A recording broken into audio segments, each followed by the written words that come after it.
أنفسنا ومن سيئات أعمالنا من يهده الله فلا مضل له ومن يضلل فلا هادي له وأشهد أن لا إله إلا الله وحده لا شريك له وأشهد أن محمدا عبده ورسوله أما بعد فإن خير الحديث كتاب الله وخير الهدي هدي محمد صلى الله عليه وسلم وشر الأمور محدثاتها وكل محدثة بدعة وكل بدعة ضلالة وكل ضلالة في النار.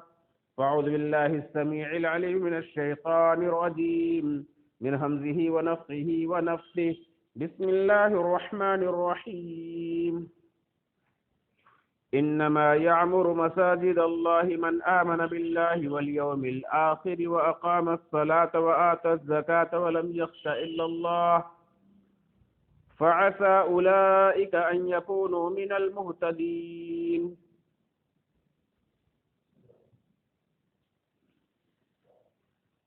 رب اشرح لي صدري ويسر لي أمري واحلل عقدة من لساني يفقهوا قولي. ربي زدني علما سبحانك لا علم لنا إلا ما علمتنا إنك أنت العليم الحكيم. اللهم انفعنا بما علمتنا وعلمنا ما ينفعنا وزدنا علما والحمد لله على كل حال. ہر طرح کی تعریف و توصیف، بڑائی، بزرگی، عظمت و کبریائی، حمد و ثنا صرف اور صرف اللہ وحدہ لا شریک خالق کائنات مالک ارض و سما کے لیے. بعدہ ان تو بے شمار درود و سلام ہو اللہ کے بھیجے ہوئے تمام رسول پر، خصوصاً آخری نبی جناب محمد رسول اللہ صلی اللہ علیہ وآلہ وسلم پر. اللہ کی بے شمار رحمتیں، برکتیں اور سلامتی جنہیں اللہ رب العالمین نے سب سے آخر میں خاتم النبیین رحمت للعالمین بنا کر بھیجا، اور جن کے اوپر نبوت رسالت کا سلسلہ ختم فرما دیا، اپنی نعمت تمام کر دی، جن کے بعد اب کوئی نیا نبی اور رسول آنے والا نہیں، جن کی لائی ہوئی کتاب آخری کتاب قرآن کریم ہے، اور جن کی لائی ہوئی شریعت آخری شریعت، جن کی اتباع پیروی کرنے والا ہدایت پر ہے اور جن کی نافرمانی کرنے والا گمراہی پر ہے، جن کی محبت ہمارا ایمان ہے، ان کے فرامین و ارشادات عین اسلام ہیں، اور ان پر ایک بار درود بھیجنے والا اللہ رب العالمین کی 10 رحمتوں کا مستحق ہوتا ہے. اللہم صلی علی محمد مبارک وسلم. آج کے خطبہ جمعہ میں میرا عنوان ہے مساجد کو آباد کرنا ہماری ذمہ داری.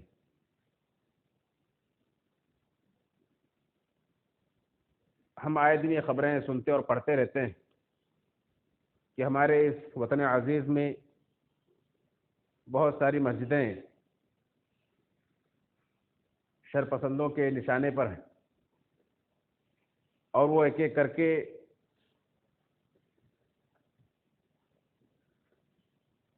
سب کو برباد کرنے پر تلے ہیں.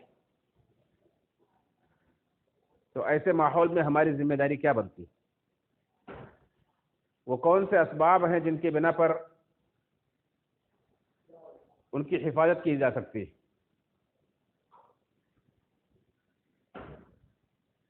اور وہ یہ ہے، سب سے بنیادی اور اہم سبب یہ ہے کہ ہم انہیں آباد رکھیں.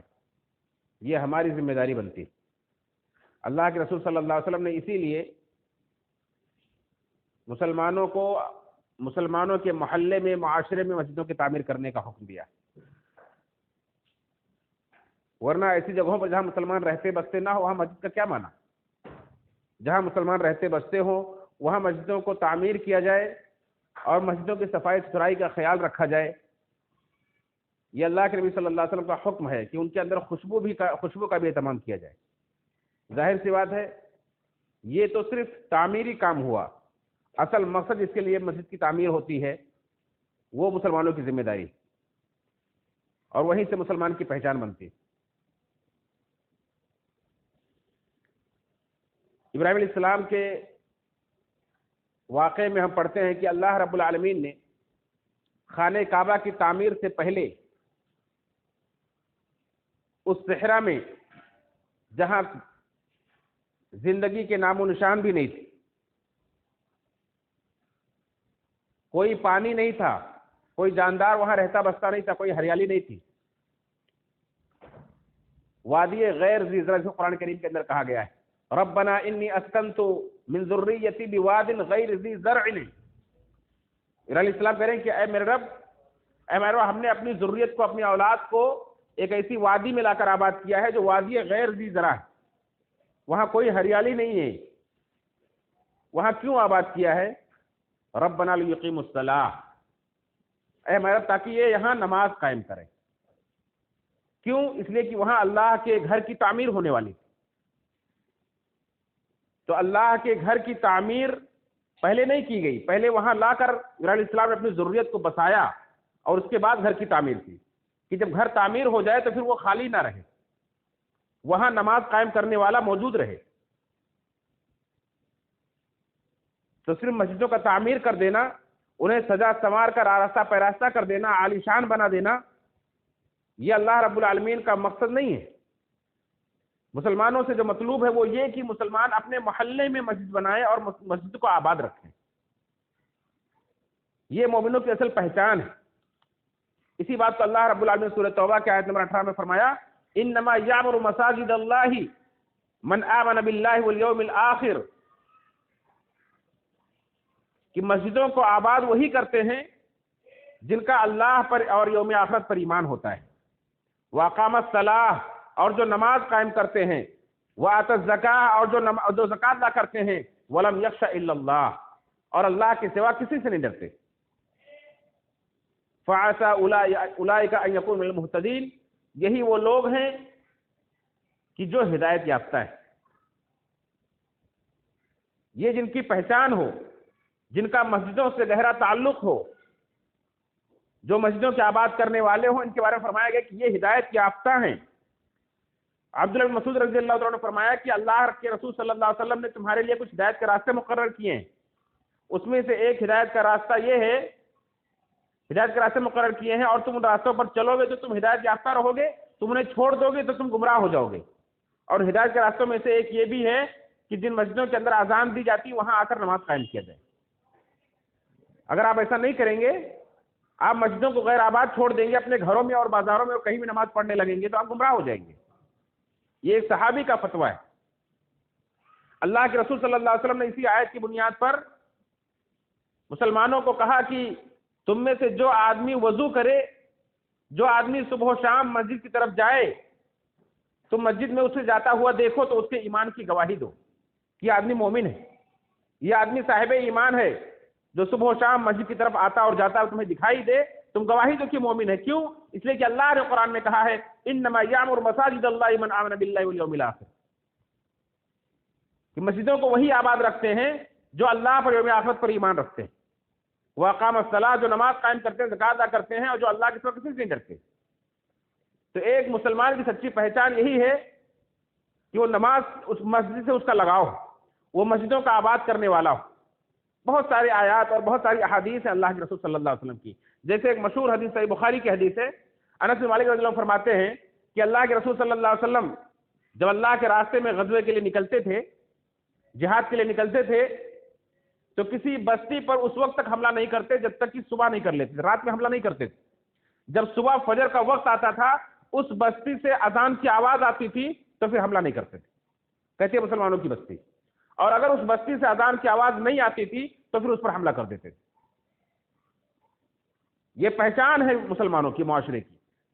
یہ ایک مسلمان اپنے معاشرے میں، آج بہت سارے گاؤں آپ کو ایسے ملیں گے جہاں مسلمان رہتے اور بستے، لیکن وہاں کوئی مسجد نہیں ہے. اسی لیے ایسے لوگوں کو جب آپ دیکھیں گے تو آپ فرق نہیں کر پائیں گے کہ مسلمان ہیں یا کوئی اور مذہب کے ماننے والے. انہیں آپ دیکھیں گے کہ ہر طرح کا تیوہار مناتے ہیں، ہر طرح کے رسم و رواج کے پابند. وجہ یہی ہے کہ وہاں مسجد نہیں ہے. بغیر مسجد کے ایک مسلمانوں کا معاشرہ جہاں قائم ہوگا وہ مسلمان نہیں رہ جائیں گے. یہ مسجدوں سے تعلق اور لگاؤ کی بنا پر یہ فرق ہوتا ہے. اسی طرح سے ابو داؤد کی روایت ہے جس کے راوی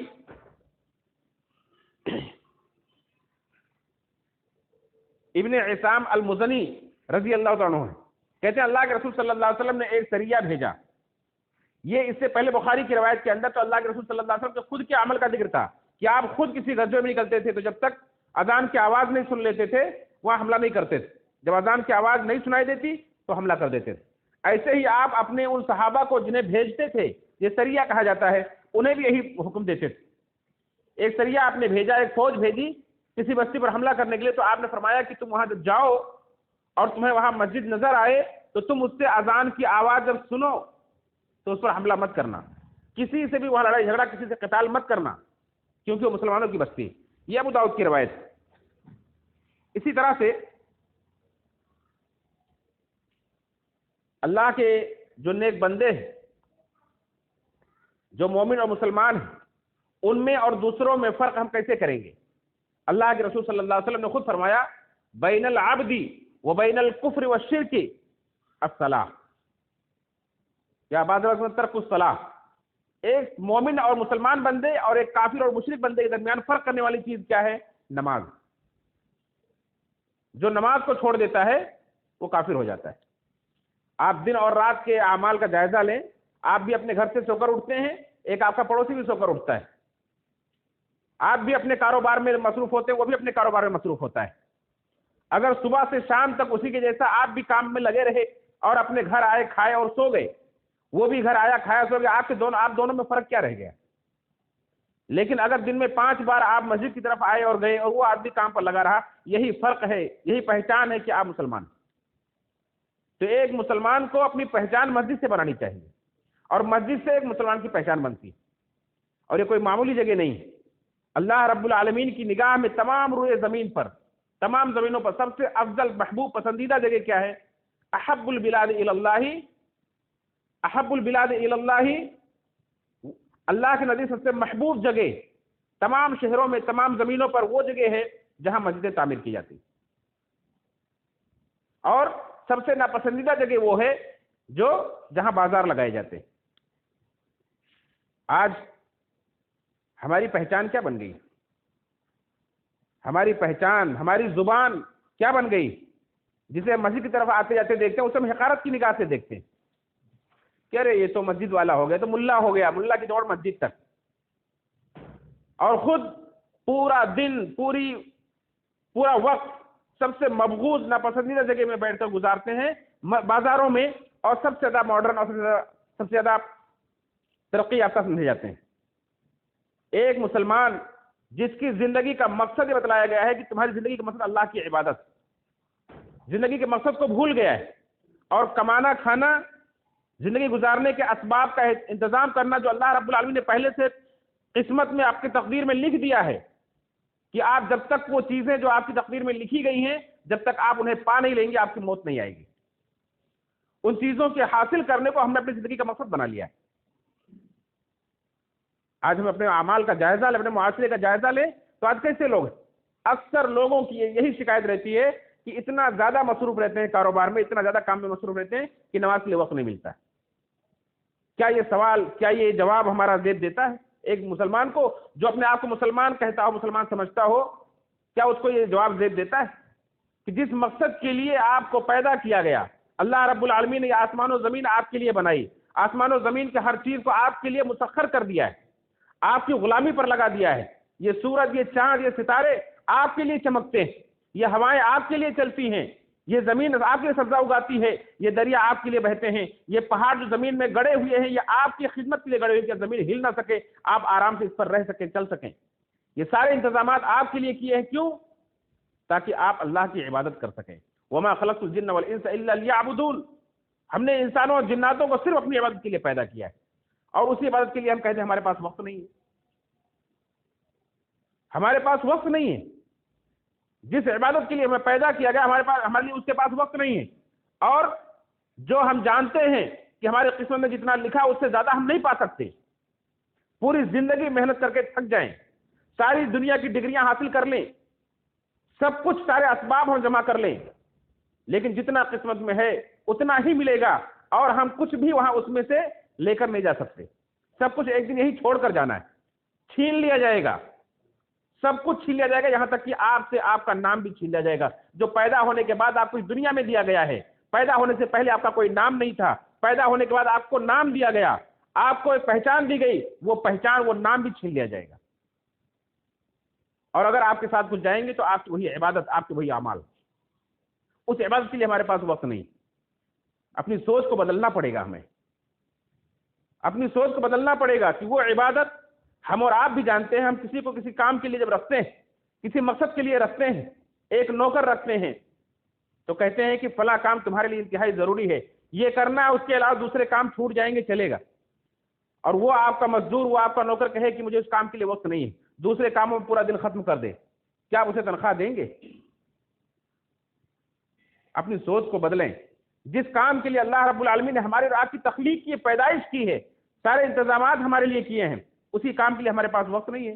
اور نماز یہ تمام عبادات میں سب سے افضل ترین عبادت، اس سے افضل کوئی عبادت نہیں، اور یہ دن اور رات میں سب سے زیادہ ادا کی جاتی ہے۔ آپ اپنی زندگی کا محاسبہ کریں تو آپ کو رمضان کے روزے سال میں 1 مہینے، زکوٰۃ صرف مخصوص لوگوں پر جن کے پاس مال ہے وہ بھی سال میں 1 بار ہے، حج زندگی میں 1 بار ہے، ساری چیزیں مخصوص وقت میں ہیں، مخصوص دائرے میں ہیں، لیکن نماز ہر کسی کے لیے، امیر ہو غریب ہو، مرد ہو عورت ہو، کوئی بھی ہو، اور وہ عمر کے کسی بھی مرحلے میں ہو، وہ بیمار ہو یا صحت مند ہو، کوئی بھی ہو، نماز اس کے لیے معاف نہیں ہے۔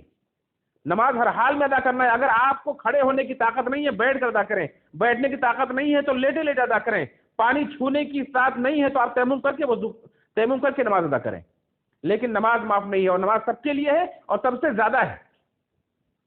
روزانہ 5 بار آپ کو ادا کرنی، یہ اتنی افضل ترین عبادت، یہ صرف، اور ہم یہ سمجھ لیں کہ ہم اللہ رب العالمین کی عبادت کر کے اللہ کا بھلا نہیں کر رہے ہیں، یہ دراصل ہم اپنے حق میں بھلا کر رہے ہیں۔ اللہ تعالیٰ خود کہتا ہے یا ایھا الذین آمنوا استعینوا بالصبر والصلاۃ، اے ایمان والو نماز کے ذریعے اور صبر کے ذریعے اللہ سے مدد مانگو۔ ہم اللہ کی مدد کے محتاج ہیں، اور اللہ کی مدد اگر ہمیں چاہیے تو ہمیں نماز کو قائم کرنا پڑے گا۔ اللہ کی مدد کے بغیر ہم کچھ نہیں کر سکتے، اور اللہ کی مدد ہمیں اسی وقت ملے گی جو نماز کا قائم کرنے والے بنیں گے۔ اللہ کے رسول صلی اللہ علیہ وسلم کو جب بھی کوئی گھبراہٹ ہوتی تھی، جب بھی آپ کو کوئی حادثہ پیش آتا تھا، آپ مسجد کی طرف بھاگتے تھے۔ آج ہمیں دیکھیں، آج ہم نماز کے تعلق سے ہمارا رویہ یہ ہو گیا ہے کہ ہمیں وقت ملے گا تو ہم پڑھ لیں گے، تھوڑی سی پریشانی آئی، کوئی گھبراہٹ آئی تو سب سے پہلے نماز چھوڑ دیں گے، کھانا پینا سونا نہیں بھولیں گے لیکن نماز کو بھول جائیں گے۔ کیا ہوا؟ کسی کی میت ہو گئی، کوئی بیمار پڑ گیا، کوئی شادی کا پروگرام ہے، ہر بہانے سے نماز کو چھوڑ دیں گے۔ شادی کا پروگرام چل رہا ہے اس لیے وقت نہیں مل رہا ہے، فلاں بیمار ہے اس لیے دوڑ بھاگ چل رہی ہے وقت نہیں مل رہا، فلاں کی میت ہو گئی اس لیے وقت نہیں مل رہا ہے، کوئی حادثہ ہو گیا، کچھ سانحہ ہو گیا۔ اللہ کے رسول صلی اللہ علیہ وسلم میدان جنگ میں ہیں، میدان جنگ میں اللہ کا حکم ہو رہا ہے کہ نبی آپ اپنے جنگ میں جنگ کرتے ہوئے سواریوں پر بیٹھے ہوئے آپ نماز قائم کیجیے، جماعت کے ساتھ لوگوں کو نماز پڑھائیے۔ آپ ظہر کی 4 رکعت نہیں پڑھ سکتے، 1 رکعت پڑھیے، لیکن پڑھیے۔ سفر میں ہیں، سفر میں آپ 4 رکعت نہیں پڑھ سکتے، 2 رکعت پڑھیے، صرف فرض ادا کیجیے لیکن آپ نماز پڑھیے۔ نماز کسی بھی حال میں معاف نہیں، میدان جنگ میں تلواروں کا سامنا کرتے ہوئے بھی نماز معاف نہیں۔ یہ ایسی افضل ترین عبادت۔ آج ہم رونا روتے معاشرے کے اندر بہت فواحش ہیں، بہت منکرات ہیں، بہت برائیاں پھیل گئی ہیں۔ اللہ رب العالمین آپ کو بتلاتا ہے نسخہ، ان الصلاۃ تنہی عن الفحشاء والمنکر، یہ نماز آپ کو فواحش سے منکرات سے روک دے گی۔ نماز کے قائم کرنے والے تو بن جائیں، اپنی پہچان تو بنا لیں مسجدوں سے۔ ایک بندے کو اس طرح سے ہونا چاہیے کہ محلے میں اسے کوئی نہ پہچانے لیکن مسجد اسے پہچانتی ہو، مسجد اس کی پہچان بننی چاہیے کہ کوئی اگر باہر سے آئے پوچھے فلاں بندے کو آپ جانتے ہیں تو مسجد کا مصلی، مسجد کا امام، مسجد کا ٹرسٹی کہے کہ ہاں فلاں بھائی کو میں جانتا ہوں، کیونکہ مسجد میں ان کا آنا جانا ہے۔ اگر ہم اپنی پہچان مسجدوں سے جوڑ لیں، پہچان بنا لیں، اللہ کی نگاہ میں آپ مومن بن جائیں گے، آپ جنت کے مستحق بن جائیں گے۔ قیامت کے دن جیسے دنیا میں آپ کی پہچان لوگ بتاتے ہیں مسجدوں سے، ایسے قیامت کی گواہی دینے والے آپ کے کھڑے ہو جائیں گے۔ آپ مسجدوں سے جڑیے۔ تو مسجدوں سے تعلق آج کس طرح کا ہے؟ میں نے بتایا کہ جو وقت ملے گا تو پڑھ لیں گے، کچھ ایسے ہیں جو آخری وقت میں آئیں گے سب سے پہلے نکل جائیں گے۔ مسجدوں میں آئے جس طرح سے بھی آتا ہے اٹھک بیٹھک کریں گے نکل جائیں گے، نہیں، مسجدوں کو اس کے حق کے ساتھ مسجدوں کا حق دیجئے، مسجدوں کو آباد کیجئے۔ مسجدیں کس لیے ہیں؟ جب آپ مسجد میں داخل ہو رہے ہیں، آپ کے وضو اور طہارت سے لے کر مسجد میں داخل ہونے اور بیٹھنے، کیسے بیٹھنا ہے، کب بیٹھنا ہے، بغیر 2 رکعت پڑھے ہم کو نہیں بیٹھنا ہے، یہ سارے احکام جو اللہ کے رسول صلی اللہ علیہ وسلم نے سکھائے ہیں وہ سارے آداب کے ساتھ آپ مسجد کی آباد کرنے والے بنے۔ مسجد کے اندر جو کچھ بھی ایکٹیویٹی ہے آپ اس میں شامل ہوئیے، آپ اس کے حصے دار بنیے۔ اگر کسی کی پہچان یہ ہے کہ مسجد کا ٹرسٹی ہے، کسی کی پہچان یہ ہے کہ مسجد کا امام ہے، کسی کی پہچان یہ ہے کہ مسجد کا مؤذن ہے، تو کسی کی پہچان یہ ہے کہ مسجد کا ریگولر نمازی ہے، یہ مسجد کے سارے ایکٹیویٹیز میں شامل رہتا ہے، مسجد کے تعمیر میں، اس کے تعاون میں آگے آگے رہتا ہے۔ یہ پہچان بنائیے اپنی، تب ہم مسجدوں کے آباد کرنے والے بنیں گے۔ آپ اپنی مسجدوں کو اپنی پہچان بنا لیجئے، آپ دنیا کے ہر فتنے سے محفوظ ہو جائیں گے، گارنٹی، ہر فتنے سے محفوظ بن جائیں گے۔ صحیح معنوں میں اللہ کے رسول صلی اللہ علیہ وسلم کا ایک فرمان یاد رکھیے کہ اللہ کے رسول صلی اللہ علیہ وسلم نے فرمایا ہے، صلو کما رأیتمونی اصلی، نماز کو اپنی نمازوں کو ایسے بنا لو جیسے نبی کی نماز تھی۔ آج ایک بندہ معاشرے کے اندر کیسی زندگی گزارتا کوئی نہیں جانتا ہے، لیکن نماز جیسی پڑھتا ہے پہچان لیا جاتا ہے یہ کون سے فرقے سے تعلق رکھتا ہے۔ آپ کے گھر میں کیا ہو رہا ہے، آپ کے باہر تجارت میں کیا ہو رہا ہے، آپ کے دوسرے فنکشن میں کیا ہو رہا ہے، کسی کو نہیں معلوم، آپ کی کوئی پہچان نہیں بنتی ہے، لیکن آپ جب نماز جیسی پڑھتے ہیں آپ پہچان لیے جاتے ہیں۔ آپ اپنی پہچان بنا لیجیے کہ میری نماز اللہ کے رسول صلی اللہ علیہ وسلم کی نماز کی طریقے سے ہوگی، دیکھیے آپ کی پہچان بن جائے گی۔ کسی بھی مسجد میں آپ جائیے، کسی بھی مسجد سے اپنا تعلق رکھیے، پوچھنے والا جب پوچھے فلاں بھائی کو آپ جانتے رہیں کہ ہاں فلاں مسجد کا نمازی ہے، فلاں مسجد، اگر آپ دنیا میں کسی بازار میں نہ ملے، کسی ہوٹل میں نہ ملے، کہیں نہ ملے، تو فلاں وقت فلاں نماز کے ٹائم آپ کو فلاں مسجد میں ملے گا۔ اس کی فجر یہاں ادا ہوتی ہے تو ظہر اور عصر فلاں جگہ پڑتا ہے، عشاء اور فجر اس کی فلاں جگہ ہوتی ہے۔ اس طرح سے آپ کی پہچان بنے گی۔ آپ کسی بھی مسجد میں جائیے، لیکن اپنی پہچان بنائیے کہ میری نماز مسجدوں میں ادا ہوگی، اللہ کے رسول صلی اللہ علیہ وسلم کے طور طریقے اور عادات کے ساتھ ادا ہوگی۔ آپ کو کوئی بھی سکھائے، آپ کہیں کہ اللہ کے رسول صلی اللہ علیہ وسلم مسجد میں داخل کیسے ہوتے تھے، اللہ کے رسول صلی اللہ علیہ وسلم وضو کیسے کرتے تھے، اللہ کے رسول صلی اللہ علیہ وسلم نماز کیسے پڑھتے تھے، رکوع سجدے کیسے کرتے تھے، آپ صرف ایک ہلکی زبان میں سوال کیجئے۔ اگر کوئی آپ کو بتاتا ہے کہ دیکھیے یہ اللہ کے رسول کا طریقہ ہے، یہ اللہ کے رسول صلی اللہ علیہ وسلم کی حدیث ہے، اللہ کے رسول صلی اللہ علیہ وسلم کی یہ نماز ہے، آپ اسے لے لیجیے آنکھ بند کر کے۔ اور جب آپ کا یہ معمول بن جائے گا، یہ آپ کی پہچان بن جائے گی کہ فلاں بندہ اپنی نماز کے تعلق سے اتنا فکر مند ہے کہ نماز اس کی چھوٹتی نہیں ہے اور اس کی نماز سنت کے مطابق ادا ہوتی ہے، جو بھی غلط ہوگا، جو بھی آپ کو گھمانے والا ہوگا، آپ کی نماز برباد کرنے والا ہوگا، وہ آپ کا سامنا نہیں کر سکے گا۔ جب آپ ہر بات میں کہیں گے مجھے نبی کریم صلی اللہ علیہ وسلم کا طریقہ سکھائیے، مجھے نبی کریم صلی اللہ علیہ وسلم کی حدیث پیش کیجیے کہ نبی صلی اللہ علیہ وسلم کیسے نماز پڑھتے تھے، کیسے رکوع سجدہ کیا کرتے تھے، کیا پڑھتے تھے، تو یا تو جو غلط ہوں گے، جو بدعی طریقوں پر ہوں گے، بعد میں جنہوں نے رسم و رواج پیدا کر لیے ہوں گے، بعد میں نمازوں کے طریقے جنہوں نے بدل لیے ہوں گے، وہ آپ کو یا تو آپ کو اپنی مسجدوں سے بھگا دیں گے، یا تو پھر آپ سے کنارہ کشی اختیار کر لیں گے، یا تو تنگ آ کر کے آپ خود ہی ایسی مسجدوں کو اپنا لیں گے جہاں آپ کو نبی کریم صلی اللہ علیہ وسلم کی مسجد کی نماز کے طریقے سے نماز سکھائی جاتی ہوگی۔ یہ آپ ہر انسان، ہر مسلمان کا یہ حق ہے کہ اپنی نماز کو درست کرے، جو نماز اس کی پہچان بن رہی ہے اپنی پہچان کو درست کرے۔ ایک عالم نے تقریر کرتے ہوئے کہا کہ یہ بہت پتے کیا انہوں نے کہی کہ ایک بندہ اپنے گھر میں کیا کرتا ہے کسی کو نہیں معلوم پڑتا ہے کہ وہ نماز فاتحہ کرتا ہے یا نہیں کرتا ہے، لیکن جب مسجد میں آتا ہے نماز پڑھتا ہے اس کی نماز دیکھ کے پہچان جاتا ہے یہ آدمی اللہ کے رسول کے طریقے پر ہے یا کسی دوسرے طریقے پر ہے۔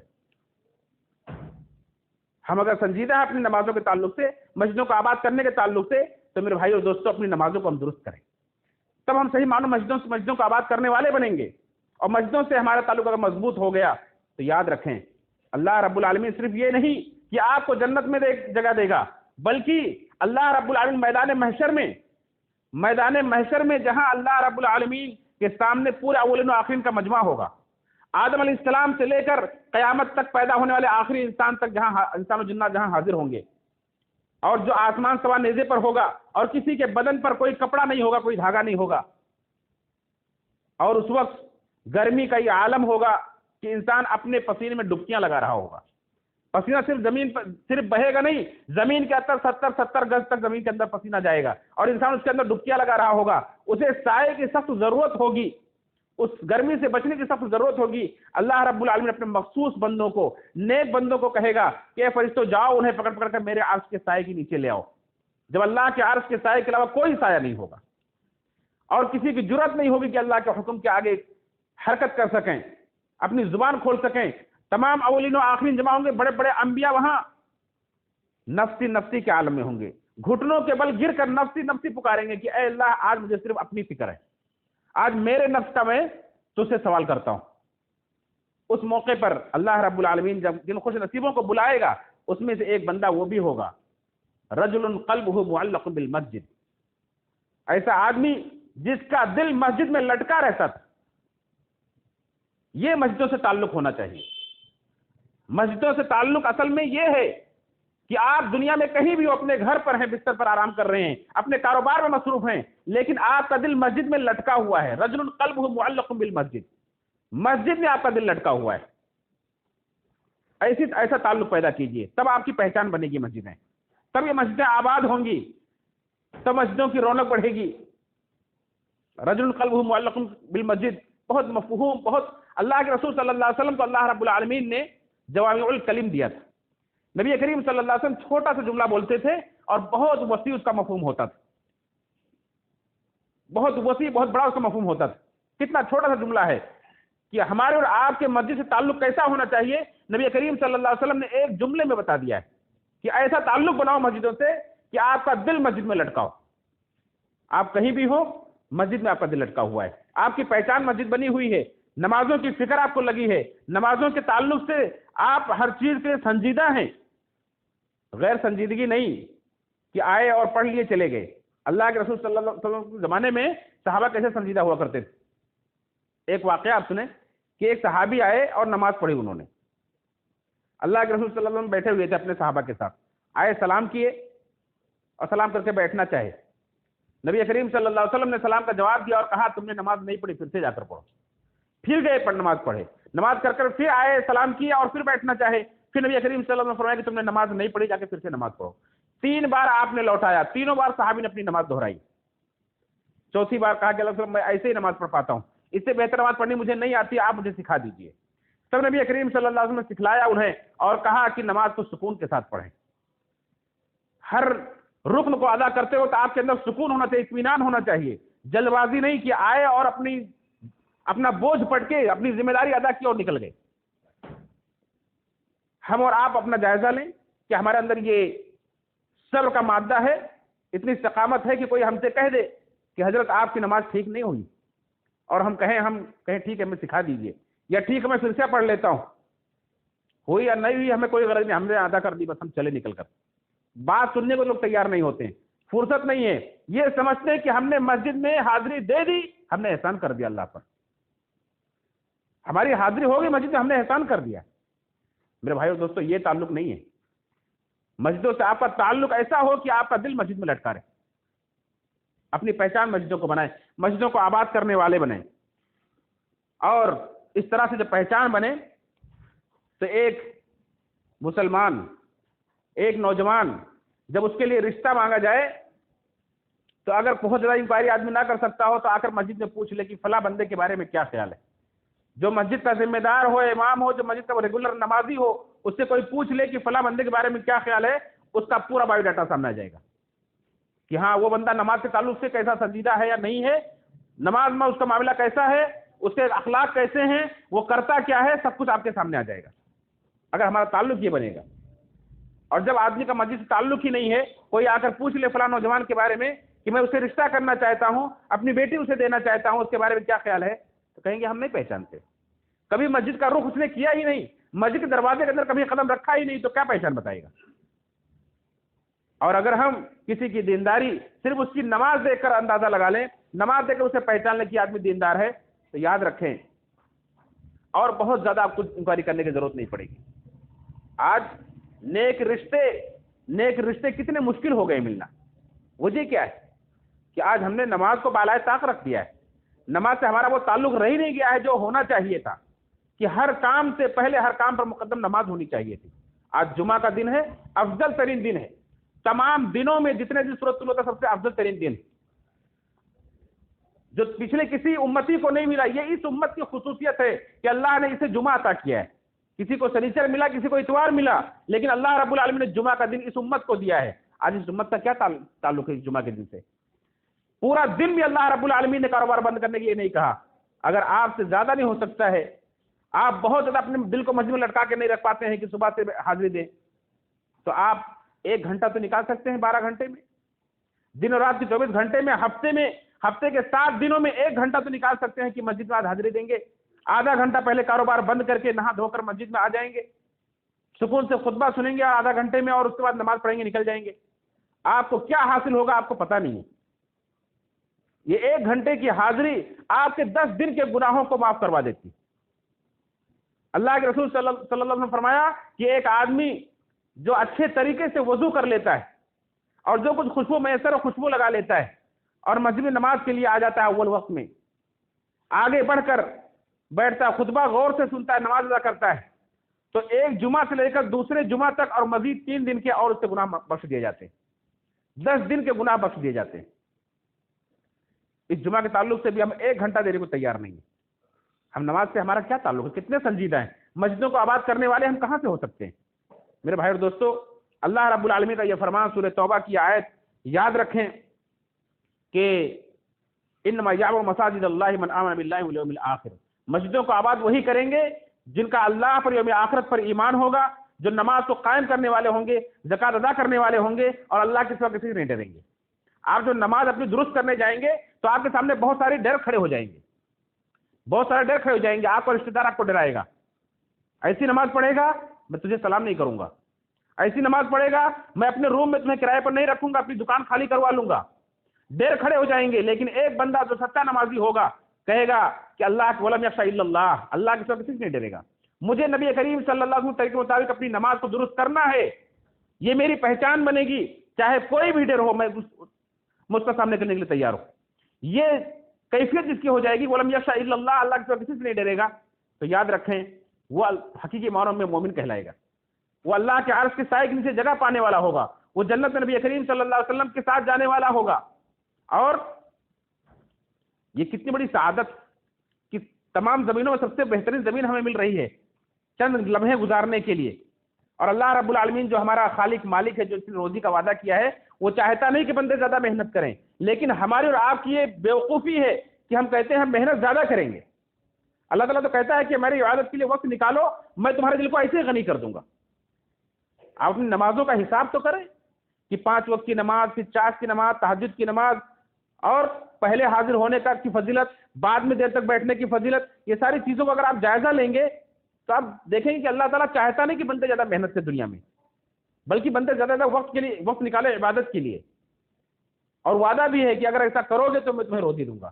صحیح حدیث ہے، اللہ کے رسول صلی اللہ علیہ وسلم نے فرمایا کہ حدیث قدسی اللہ تعالیٰ فرماتا ہے کہ اے ابن آدم، تو میری عبادت کے لیے فارغ ہو جا، تو میری عبادت کے لیے فارغ ہو جا، وقت نکال، میں تیرے سینے کو غنا سے بھر دوں گا، مالداری سے بھر دوں گا، اور اصل مالداری دل کی مالداری، تیرے دل کو مالدار کر دوں گا، تیری ضرورتیں سب ختم کر دوں گا، پوری کر دوں گا، اور اگر تو نے ایسا نہیں کیا، میری عبادت کے لیے تو فارغ نہیں ہوا، تو میں تیرے دونوں ہاتھوں کو کام سے بھر دوں گا، تو اتنا کام کرے گا تیرے کام ختم نہیں ہوں گے، لیکن تیری محتاجی کبھی ختم نہیں ہوگی، تیری ضرورت ہمیشہ باقی رہے گی، کام کرنے سے تجھے فرصت نہیں ہوگی لیکن تیری ضرورت پوری نہیں ہوگی۔ یہ اللہ رب العالمین چاہتا ہے کہ عبادت کے لیے ہم فارغ ہوں، اور یہ اللہ کی مہمانی ہے۔ آج دنیا میں کوئی بڑا آدمی ہمیں دعوت دے دے، کوئی وزیر اعظم دعوت دے دے، تو سب سے پہلے پہنچنے کی کوشش کرتے ہیں سوٹ بوٹ پہن کر۔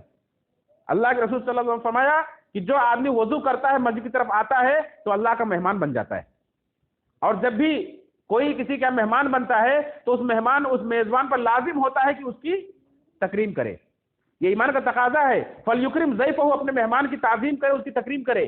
اللہ سے بڑھ کر تکریم کرنے والا کون ہو سکتا ہے؟ اللہ کے مہمان جب بنتے ہیں اللہ کی مسجدوں میں آ کر، تو اللہ تعالیٰ کیسی ضیافت کرتا ہے، اور آپ سوچ نہیں سکتے دنیا کے اندر۔ اپنی شان کے مطابق اللہ تعالیٰ ضیافت کرتا ہے ایسے لوگوں کی۔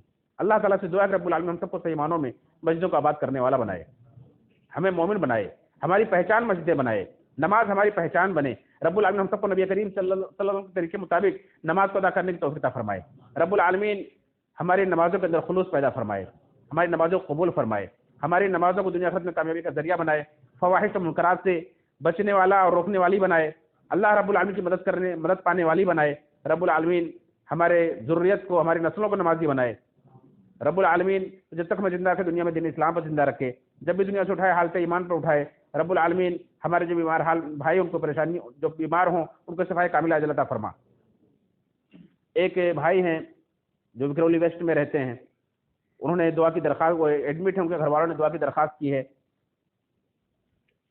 اور دعا کی درخواست یہ ہے کہ ان کے لیے دعا کریں، اللہ تعالیٰ ان کو شفاء کاملہ عاجلہ عطا فرمائے۔ اللہم رب الناس اذهب الباس واشف انت الشافی لا شفاء الا شفاؤک شفاء لا یغادر سقما۔ اللہ تعالیٰ ہماری حلال روزیوں میں برکت عطا فرمائے۔ ہمارے جو بھائی بہن ایمان ساتھ گزشت ہو چکے ہیں انہیں عذاب قبر سے عذاب جہنم سے نجات عطا فرمائے۔ ہم سب کو جنت الفردوس میں نبی صلی اللہ علیہ وسلم کا ساتھ نصیب فرمائے، آمین تقبل یا رب العالمین۔ ان اللہ وملائکته یصلون علی النبی یا ایھا الذین آمنوا صلوا علیہ وسلموا تسلیما اللهم صل على محمد وعلى ال محمد كما صليت على ابراهيم وعلى ال ابراهيم انك حميد مجيد اللهم بارك على محمد وعلى ال محمد كما باركت على ابراهيم وعلى ال ابراهيم انك حميد مجيد۔ عباد الله رحمكم الله، ان الله يأمر بالعدل والاحسان وايتاء ذي القربى وينهى عن الفحشاء والمنكر والبغي يعظكم لعلكم تذكرون، اذكروا الله يذكركم وادعوه يستجب لكم ولذكر الله اكبر۔